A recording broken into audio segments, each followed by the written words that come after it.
你看这个画面，再看这个画面，同样的画面，仅仅只是声音的区别，质感却完全不一样了。所以对于美食制作博主来说啊，收音真的很重要。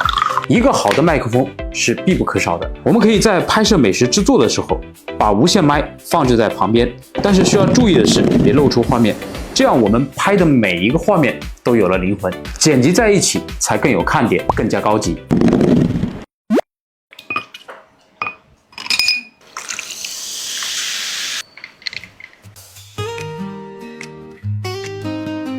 我用了这款绿联 Mic 6无线麦，不管是从外观上还是质感上都超赞，属于1000元级的性能，100元级的价格。最让我惊讶的是，在这个价位居然还带有一块 LCD 屏幕，可以很直观的看到我们的音频、电量以及其他的功能调节。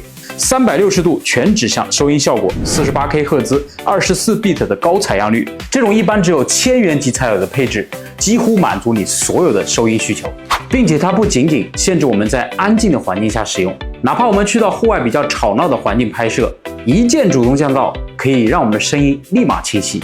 现在是下班高峰期，我在广场这边是没有开启降噪的一个效果，我们把降噪打开。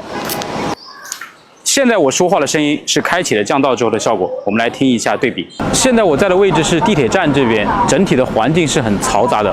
然后现在我们把低切功能打开。我们再来听一下开启低切之后的效果是怎么样的。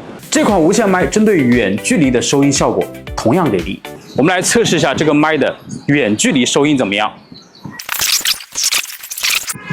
我现在人在这个位置，可以看到吗？我现在人在这个位置。针对无线麦的续航问题，绿联真的已经做得非常好了，总续航可以达到47个小时，单发射器可以达到19个小时的续航。这样的续航表现，不管你是拍摄 Vlog 还是口播直播，都是可以满足的。目前市面上的无线麦品牌和种类都非常多，价格也会有所不同。如果预算不高，但又想要性能好、专业度高的麦克风，我真的很推荐绿联的这款 Mic 6。更多摄影相关的知识，大家可以去看看我的主页，绝对有你想要的内容。咱们下期再见。